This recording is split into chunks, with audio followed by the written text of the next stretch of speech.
खबरदार तक पर दिखाए जाने वाले सुपरहिट फिल्मों की कहानियों की श्रृंखला की अगली कड़ी के रूप में मैं जिस फिल्म की कहानी को लेकर आप सबके समक्ष उपस्थित हुआ हूं, वह फिल्म है जब जब फूल खिले।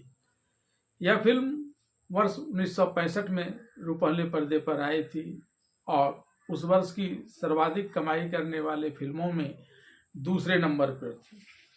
यह एक रोमांटिक लव ड्रामा फिल्म थी जिसके निर्देशक थे सूरज प्रकाश।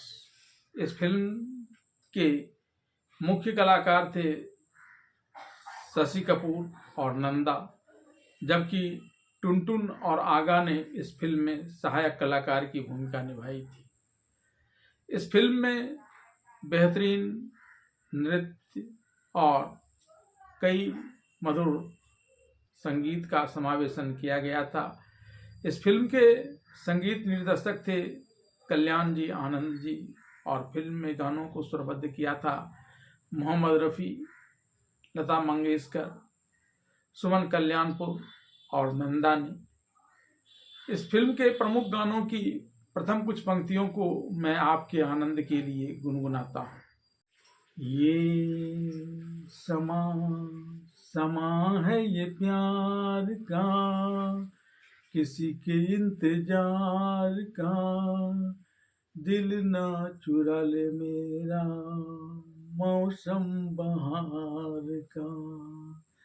ये समा समा है ये प्यार का, किसी के इंतजार का, दिल ना चुरा ले कहीं मेरा मौसम बहार का। नाना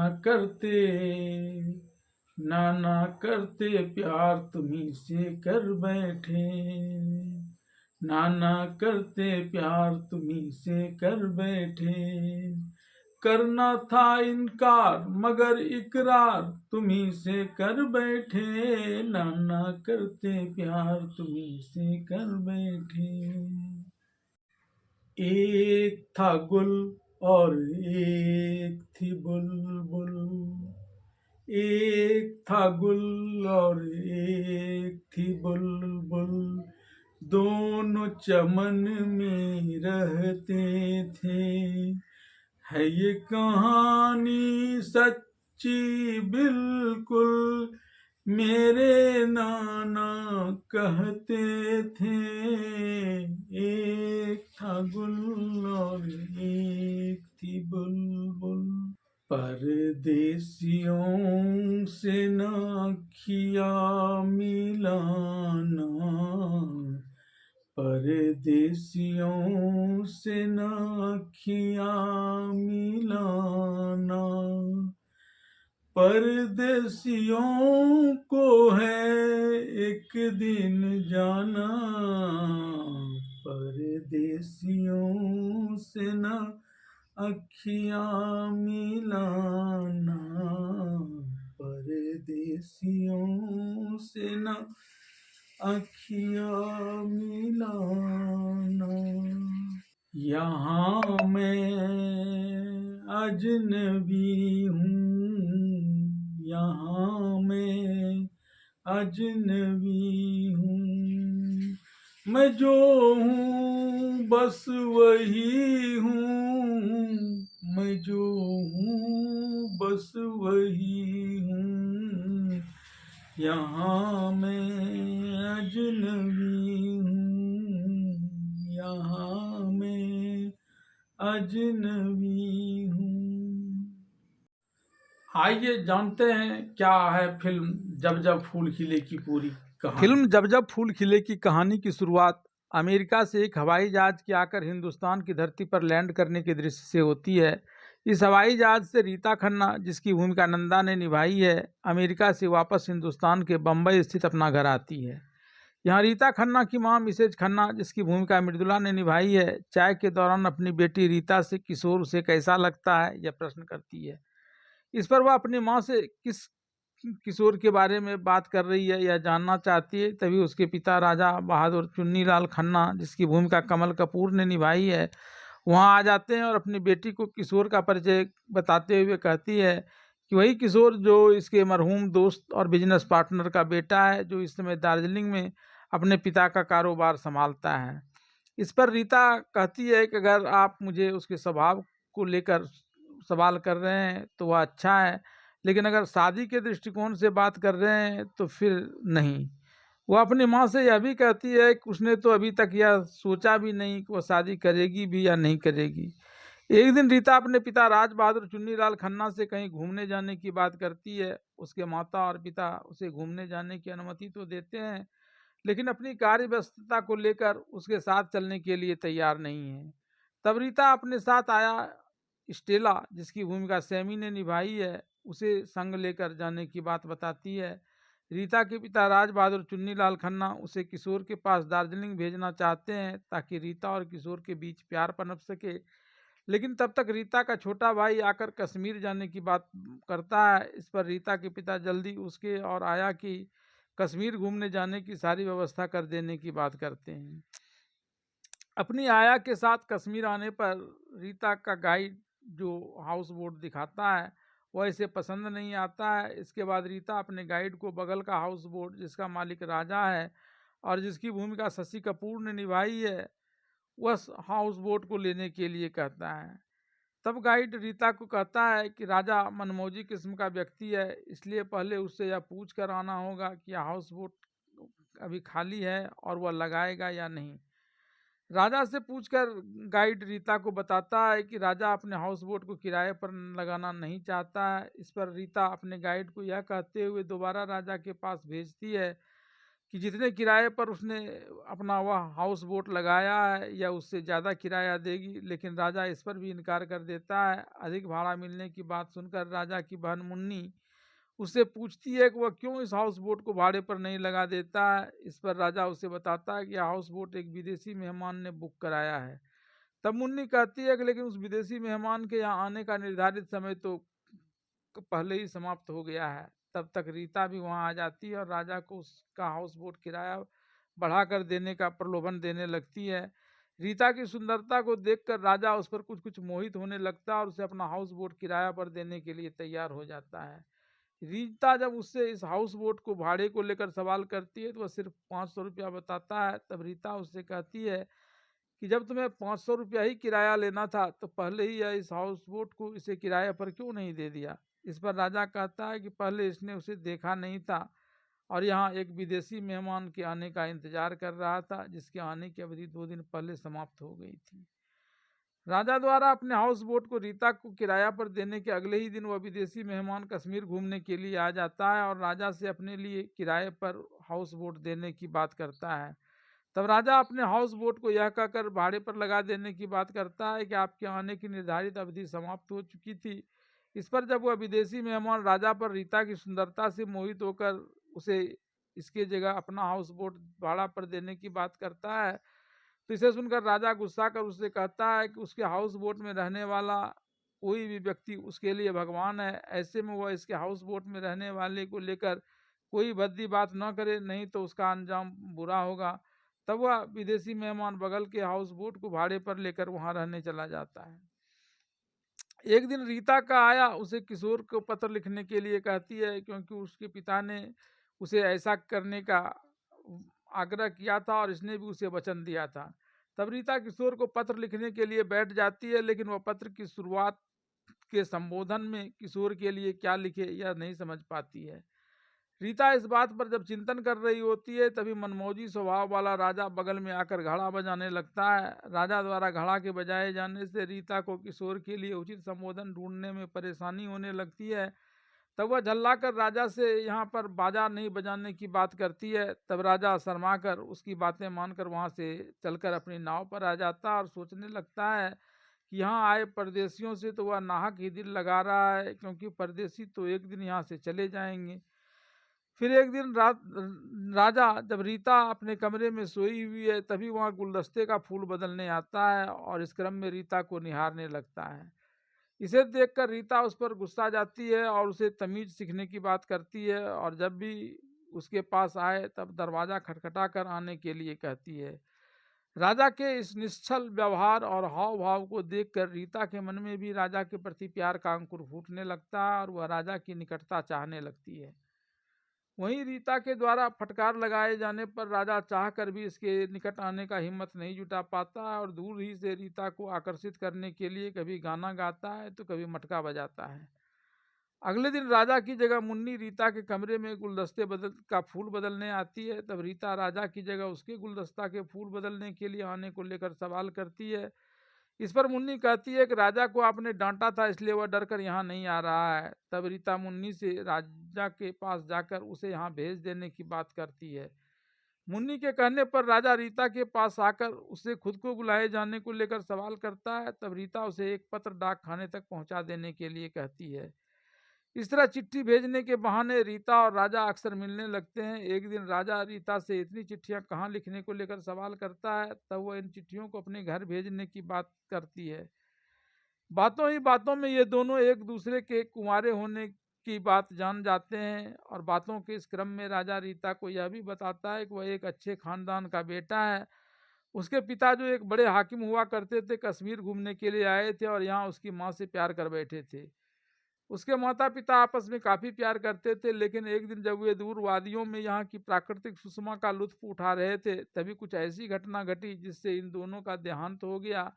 लेकिन मजे की बात तो यह कि जब इन दोनों का शव मिला तब भी ये दोनों एक दूसरे का हाथ पकड़े हुए थे।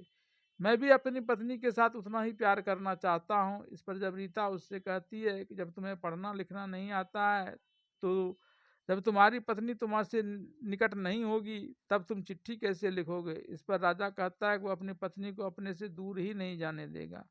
वे दोनों जहाँ भी रहेंगे काफी प्रेम से रहेंगे। फिर रीता की निकटता पाने के उद्देश्य से एक दिन राजा रीता के पास यह कहकर पढ़ने चला आता है कि बच्चों के साथ पढ़ने में उसे शर्म आएगी, इसलिए वह यहाँ पढ़ने के लिए आया है। उधर रीता को भी राजा का सानिध्य पाने का यह एक शुभ अवसर लगता है और वह राजा को पढ़ाने के लिए तैयार हो जाती है। एक दिन डाकिया राजा को एक टेलीग्राम देते हुए उसे रीता तक पहुंचा देने के लिए कहता है। राजा रीता को टेलीग्राम देकर यह जानने के लिए खड़ा है उसमें लिखा हुआ क्या है। तब वह रीता को काफी घबराया हुआ देखता है। उसके पूछने पर रीता उसे बताती है कि उसके पिता का एक्सीडेंट हो गया है, ऐसे में जल्दी ही इसे अपनी आया के साथ अपना घर लौट जाना होगा। जब रीता यहाँ से अपना घर जाने लगती है तब राजा उसे गिफ्ट के रूप में अपनी आकृति वाला एक बच्चा का खिलौना देता है और साथ ही यह प्रश्न करता है कि क्या वह अगले साल वापस यहाँ लौट कर आएंगी या नहीं। इस पर रीता कुछ पता नहीं होने की बात करती है, लेकिन राजा कहता है कि सब कुछ अच्छा होगा और यह उसके दोबारा कश्मीर आने की यहाँ राह देखा करेगा।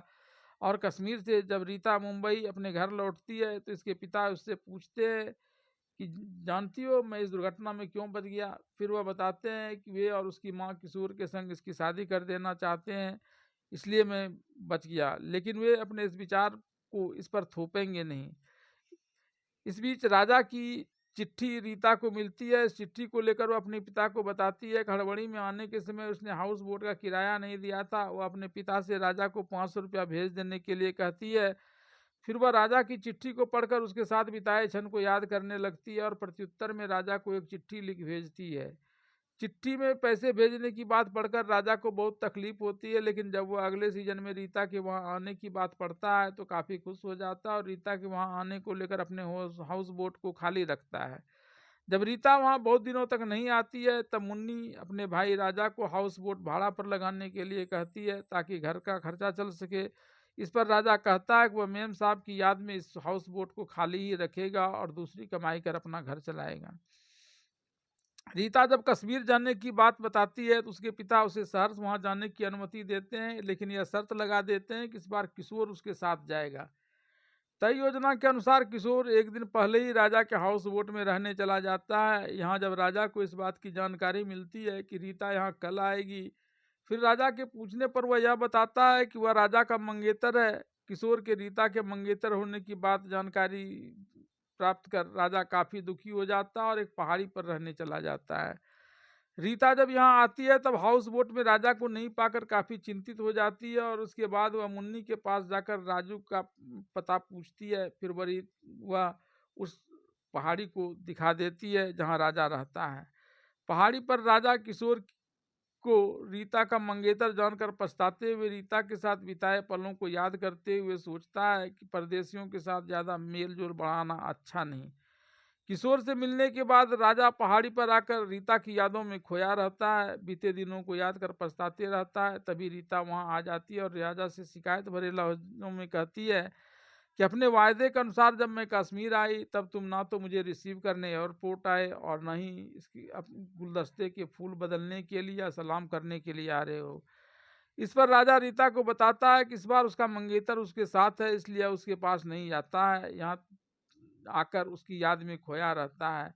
यहाँ जब रीता उससे बताती है कि किशोर उसका मंगेतर नहीं बल्कि दोस्त है, उसे मेरे पिताजी ने मेरे साथ इसलिए भेजा है ताकि अगर वह मुझे अच्छा लग गया तो मैं उसके साथ शादी कर लूं। इस पर राजा पूछता है क्या वह शादी अपनी मर्जी से करेगी? तब रीता हाँ कहती है। फिर ये दोनों राजा के शिकारे पर बैठकर उस पहाड़ी से हाउस बोट में आ जाते हैं। एक दिन किशोर रीता से अमरनाथ की गुफा में शिव दर्शन कर लिए जाने का प्रस्ताव रखता है। रीता इसके लिए सहर्ष तैयार हो जाती है, लेकिन वह यह कहकर राजा को भी अपने साथ ले लेती है कि राजा को यह रास्ता अच्छी तरह से देखा हुआ है। अमरनाथ के रास्ते में रीता जिस टट्टू पर बैठी है उसे राजा ले जा रहा होता है। रास्ते में वह रीता को अपने नाना के द्वारा कही गई एक गुल और बुलबुल की कहानी के बहाने अपने प्रेम का उद्गार करता है और रीता से कहता है कि वह जिससे प्यार करे उस बुलबुल की ही तरह करे। रीता राजा के द्वारा सुनाई गई इस कहानी से बहुत खुश होती है। अमरनाथ की गुफा में पहुंचकर राजा पहले किशोर से भगवान शिव से अपनी मनोकामना पूरी करने की प्रार्थना करने के लिए कहता है, लेकिन किशोर ऐसा करने से मना कर देता है। फिर वह रीता से भी अपनी मनोकामना पूरी करने के लिए भगवान अमरनाथ से प्रार्थना करने के लिए कहता है, लेकिन रीता यह कहकर चुप हो जाती है कि उसके पास तो भगवान ने पहले ही सब कुछ दे दिया है। तब राजा खुद ही भगवान अमरनाथ से अपनी मनोकामना पूरी करने की प्रार्थना करते हुए कहता है कि आपने पिछले वर्ष रीता के यहाँ अगले वर्ष आने वाली मेरी मनोकामना पूरी कर दी थी। अब मैं आपसे यह वर मांगता हूँ कि रीता हमेशा से कश्मीर में ही उसके साथ रहे। ऐसा प्रार्थना करते हुए उसकी आंखों से आंसू निकलने लगते हैं। तब रीता उससे पूछती है कि वह रो क्यों रहा है। तब राजा कहता है कि वह अपने मन की बात को भगवान अमरनाथ से मांग नहीं सका। इस पर रीता कहती है कि जो वर तुम मांग नहीं सके उसे मैं तुम्हारे लिए मांगती हूँ, और फिर वह भगवान अमरनाथ से राजा की मनोकामना पूर्ण करने की प्रार्थना करती है। रीता के इस व्यवहार से किशोर काफी चिढ़ जाता है और गुस्सा कर रीता को बगल में ले जाकर कहता है कि तुमने सबके सामने मेरा अपमान किया है, और फिर वह उसे जल्दी से वापस हाउस बोट चलने के लिए कहता है और इसके बाद सब कोई हाउस बोट चले आते हैं। इसके बाद रीता किशोर के साथ एक खूबसूरत बाग घूमने जाने की योजना बनाती है। तय तिथि को जब रीता किशोर के कमरे में उसे बुलाने जाती है तो कमरा उसे बंद मिलता है। फिर जब वह वहां से लौटकर राजा की शिकारे की तरफ आ रही होती है तब किशोर वहां आ जाता है। रीता उससे कहती है कि अचानक इसकी तबीयत खराब हो गई है, इसलिए वह आज घूमने नहीं जा पाएगी। ऐसे में वह किशोर को राजा के साथ घूमने चले जाने के लिए कहती है। इसके बाद किशोर भी अपनी तबीयत खराब होने की बात कहता है। तब रीता उसे पकड़कर उसके कमरे में ले जाकर उसे लिटा देती है और कहती है कि उसकी तबीयत बहुत खराब है, इसलिए वह एक डॉक्टर बुलाने के लिए जा रही है। किशोर अपनी तबीयत खराब नहीं होने की बात बोलते रहता है, लेकिन रीता वहां से राजा के साथ उसके शिकारे पर बैठकर सैर करने बाग की ओर निकल जाती है। रास्ते में राजा एक अन्य शिकारे वाले से बाजी लगा लेता है। तब राजा को तेज चलाकर जीत हासिल करने में मदद करने के लिए रीता भी राजा के साथ मिलकर चप्पू चलाने लगती है और ऐसा करते हुए खूब रोमांटिक हो जाती है। बाग में आकर वे दोनों आपस में प्यार भरी बातें कर रहे होते हैं, तभी किशोर वहां आ जाता है और राजा पर गुस्सा करते हुए उसकी पिटाई करने लगता है। रीता जब बीच बचाव करने के लिए आती है तो किशोर उसे भी एक थप्पड़ मार देता है, जिससे रीता गिर जाती है। इसे देखकर राजा किशोर को जान से मारने पर उतारू हो जाता है, हालांकि रीता हस्तक्षेप कर उसे छुड़ा देती है। इसके बाद किशोर को वहीं छोड़कर रीता राजा के साथ उसके शिकारे में बैठकर वापस हाउस बोट लौटने लगते हैं। रास्ते में राजा रीता से कहता है कि उसने आपको मारा, इसलिए मैं गुस्सा गया। आपने अगर नहीं रोका होता तो मैं तो उसे जान से मार ही देता, लेकिन मैं इसलिए ऐसा कर रहा हूँ क्योंकि मैं आपसे बेहद प्यार करता हूँ, मैं आपको अपना बनाना चाहता हूँ। इसके बाद रीता राजा को किशोर को लाने के लिए भेज देती है। वापस बाग में आकर राजा को यह कहते हुए किशोर से अपने शिकारे में बैठकर ले जाने के लिए कहता है कि मुझे मेम साहब ने आपको लाने के लिए भेजा है। बदले की आग में जल रहा किशोर राजा के साथ जाने के लिए सहमत हो जाता है। इसके बाद जैसे ही राजा पीछे मुड़कर शिकारा चलाने के लिए आगे बढ़ने लगता है, वैसे ही किशोर पीछे से एक चप्पू लेकर राजा के सिर पर प्रहार कर देता है, जिससे राजा काफी चोटिल हो जाता है। किशोर राजा को वहीं छोड़कर हाउस बोट में वापस आ जाता है। किशोर द्वारा लिखे पत्र में रीता के द्वारा उसकी अवहेलना और एक शिकारा वाला गरीब राजा से प्रेम करने की बात जानकर रीता का पिता कश्मीर में रीता से मिलने चला आता है। यहाँ वह रीता पर इस बात को लेकर काफ़ी गुस्सा करते हैं कि वह किशोर की जगह एक गरीब राजा से प्यार करती है। इस पर जब वह किशोर को पसंद नहीं करने और राजा को पसंद करने की बात बोलती है, तब उसके पिता उसे थप्पड़ मारते हुए ज़बरदस्ती अपने साथ मुंबई ले आते हैं। घायल राजा होश में आने पर जब हाउस बोट में जाता है तो वहाँ रीता को नहीं पाकर अपने घर आकर अपनी बहन मुन्नी से हाउस बोट खाली होने को लेकर सवाल करता है। तब मुन्नी कहती है कि मेम साहब के पिताजी यहाँ आए थे और वह उसे मारपीट कर जबरदस्ती यहाँ से लेकर चले गए हैं। इस पर राजा अफसोस व्यक्त करते हुए बम्बई जाने की बात करता है। बम्बई जाने से पहले वह रीता को एक पत्र लिखता है। इस पत्र में वह लिखता है कि तुम्हारे पिता तुम्हें मारपीट कर यहाँ से बम्बई ले गए हैं, मैं रहता तो उसका हाथ तोड़ देता। राजा की चिट्ठी मिलने के बाद रीता के पिता उसकी शादी हर हाल में किशोर से ही करने की बात करते हैं। तब रीता कहती है वह अपने मन मुताबिक राजा से ही शादी करेगी। इसके बाद रीता के पिता किशोर के साथ शतरंज खेलते हुए राजा से वक्त पर कैसे निपटा जाए, इस बात पर विचार करते हैं ताकि रीता हार मानकर किशोर से ही शादी करने के लिए तैयार हो जाए। इस बीच राजा रीता से शादी करने का विचार लिए हुए वहां आ जाता है। रीता के पिता राजा को रीता से शादी न करने के लिए ढेर सारे रुपये का प्रलोभन देने लगते हैं, जिसे राजा ठुकरा देता है। तभी रीता वहां आ जाती है और यह सब देख लेती है। रीता को वहां आया देखकर उसके पिता कहते हैं कि राजा अब मुझे भी भाग गया है, ऐसे में तुम इससे शादी कर सकती हो, लेकिन इससे पहले तुम्हें इसे अपनी सोसाइटी के तौर तरीके सिखाकर यहाँ रहने के अनुकूल बनाना होगा। रीता इस बात को सुनकर काफी खुश हो जाती है। वह राजा के लिए अच्छे वस्त्र सिलाकर उसे पहनने देती है, साथ ही उसे पढ़ने लिखने और अपनी सोसाइटी के अनुसार खाना पीना नाचना गाना सिखाती है। लेकिन इसके बाद रीता अपने पिता से कहती है कि राजा अपनी सोसाइटी में रहने लायक हो गया है, ऐसे में अब हम दोनों की शादी हो जानी चाहिए। रीता के पिता रीता और राजा की सगाई के अवसर पर एक बड़ी पार्टी का आयोजन करते हैं और अपनी सोसाइटी के लोगों को आमंत्रित करते हैं। यहाँ इस कार्यक्रम के दौरान रीता पहले तो राजा के साथ नृत्य करती है, लेकिन तभी उसके पिता बैंड वाले से एक अलग तरह का धुन बजाने के लिए कहते हैं। इस धुन के बजाने के बाद वहाँ सभी जोड़े अपनी अपनी जोड़ी बदलकर नाचते हैं। रीता को गैर मर्दों के साथ नाचते देख राजा का जमीर जाग उठता और उसे इस पाश्चात्य संस्कृति को अपनाने वाले सोसाइटी के लोगों से घृणा हो जाती है। तब वह बीच में ही पार्टी छोड़कर गुस्सा कर वहां से निकलकर अपने कमरे में चला आता और अपना यह लब्बो लुआब छोड़ते हुए अपने पुराने कपड़े बदलकर यहाँ से जाने लगता है। तभी रीता वहां आ जाती है और राजा पर यह आरोप लगाती है कि उसने सोसाइटी के लोगों के सामने इसे नीचे दिखाया है। तब राजा उस सोसाइटी के इस रीति रिवाज जिसमें कोई महिला गैर मर्दों के साथ नाचती है अपने लिए अनुकूल नहीं बताते हुए कहता है कि इस गंदी सभ्यता से इसकी सभ्यता कहीं अच्छी है, और वह यह कहकर वहां से चला जाता है। वहां से वापस आकर रीता सोसाइटी के लोगों के साथ नाचने लगती है। फिर वह राजा के इस व्यवहार पर गुस्सा करते हुए उसके द्वारा दिए गए खिलौने को ठोकर मारते हुए कहती है उसने इसकी इज्जत का जरा भी ख्याल नहीं रखा। वह राजा के दिए उस गुड्डे को राजा का प्रतिरूप मानकर अपना भड़ास निकालने लगती है। तभी उसके कानों में उसके पिता और किशोर के बीच हो रही बातचीत सुनाई पड़ती है। इसमें किशोर रीता के पिता को इस बात के लिए बधाई देता है कि उन्होंने दांव चलकर राजा को यहाँ से भगा ही दिया और अब वह रीता से शादी कर पाएगी। तब रीता का पिता भी इसे अपनी एक बड़ी उपलब्धि बताते हुए जल्दी ही उसकी शादी रीता से करने की बात करते हैं। अपने पिता और किशोर के बीच हो रहे इस बातचीत को सुनकर रीता वहाँ आ जाती है और इन दोनों पर गुस्सा करते हुए कहती है कि तो आप लोगों ने यह चाल चलकर राजा को हमसे दूर भगा दिया, मैं राजा को मनाकर लाने जाती हूँ। इस पर उसके पिता कहते कि अब राजा के लिए इस घर में कोई स्थान नहीं है। तब रीता यह कहते वहाँ से राजा के पास चली जाती है कि इस घर में राजा के लिए स्थान नहीं है, लेकिन राजा के घर में मेरे लिए बहुत स्थान और सम्मान है। अपने घर से रेलवे स्टेशन पर जाकर वह राजा को ढूंढने लगती है। तभी पठानकोट ट्रेन जिस पर राजा सवार है उसके खुलने का समय हो जाता है। रीता ढूंढते ढूंढते आखिर में उसके पास पहुंच जाती है और अपनी गलती के लिए क्षमा मांगती है। पहले तो राजा उसकी बातों को अनसुनी कर देता है, लेकिन जब रीता अपने पिता के द्वारा उसे भगाने के लिए जानबूझकर इस प्रकार का षड्यंत्र करने की बात बताती है, तब राजा चलती ट्रेन में रीता को अपने पास खींच लेता है और प्रेम से उसे मेम साहब कहते हुए अपने से लिपटा लेता है और उसे लेकर अपने घर जाने लगता है। इस दृश्य के साथ ही फिल्म जब जब फूल खिले की कहानी यहीं समाप्त हो जाती है।